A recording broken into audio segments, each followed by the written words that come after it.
The forgotten letter. Lina hadn't expected anything exciting about moving to her grandmother's old apartment. It was dusty, cold, and smelled like wood and forgotten memories. She was 16 and quiet by nature, but something about the creaky floorboards and old wallpaper made her curious.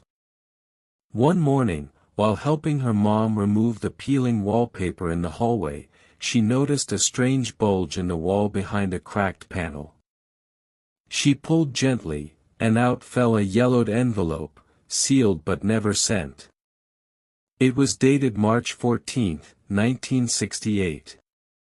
There was no return address. Only a name written in beautiful cursive. To Mr. Karl Strauss, Kehrwieder Street, Hamburg. Inside, a single sheet of folded paper. Her heart beat faster. She didn't open it. Instead, she took a picture and sent it to her best friend, Marius. "Look what I found behind the wall." He replied instantly.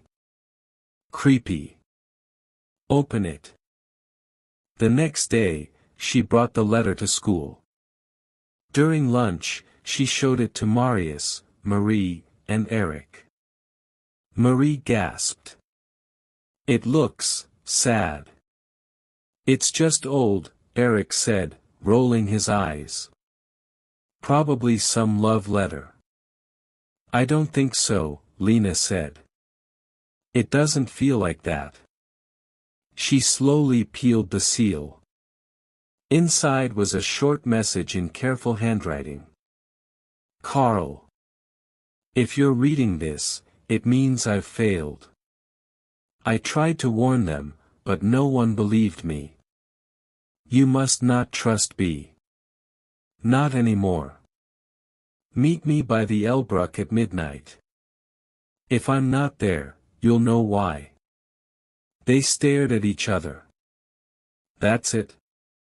Eric asked. "No last name?" "No date inside," Lina said, but the envelope was from March 1968. "Who's B?" Marius asked. "And why a midnight meeting?" Marie added. Eric leaned back in his chair. "This feels like a game. Are you sure it's real?" Lina didn't answer. She couldn't stop thinking about that last line. "If I'm not there, you'll know why." Lina decided to ask her grandmother's neighbor, Mrs. Gunther, a 90-year-old woman who had lived in the building since the 1950s. When Lina showed her the envelope, the woman froze. Her hands trembled slightly. "I remember Karl Strauss," she whispered. "He was quiet. Kept to himself. Moved away after something happened." "What happened?" Mrs. Gunther didn't speak for a moment. "There was a girl, Hannelore. She was close to him. Then one day, she was gone. Gone. Disappeared. People said she moved, but I always thought it was something else." "Who is B?" Lina asked. "Back then?" The old woman looked up. "Bertram Bach. A teacher. A well-liked man. But, strange things happened in his class." The next day, the four friends went to the local archive building. Marius, ever the researcher, had found that old school records and local newspapers from the 1960s were digitized there. They searched for Karl Strauss, Hannelore, and Bertram Bach. Marius found a yearbook photo from 1968, Hannelore H. Marie pointed. "That must be her." Then Eric said, "Look at this." An old article. March 16, 1968, local student disappears after school event. No foul play suspected. It included a photo of Hannelore. Marius compared it to the yearbook. Same girl.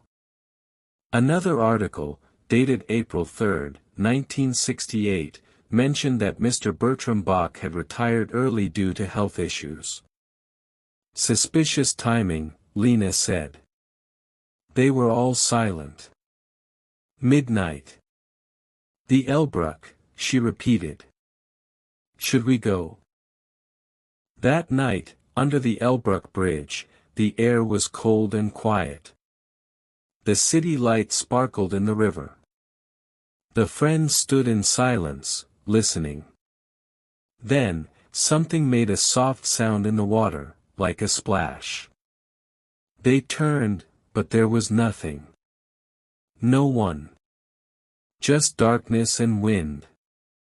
The next morning, Marie's uncle, a retired postman, told them that many letters from the 1960s were hand-delivered. When shown the envelope, he nodded.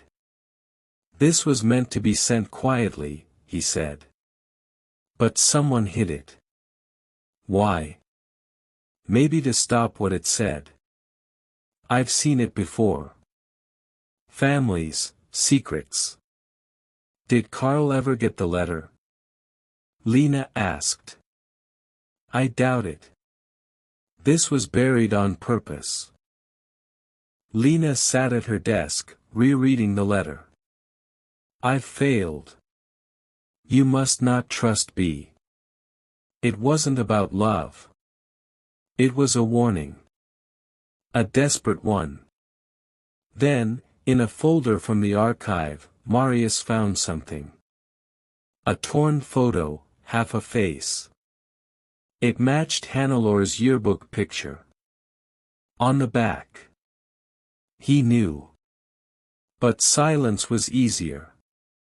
8. The forgotten letter. Weeks passed.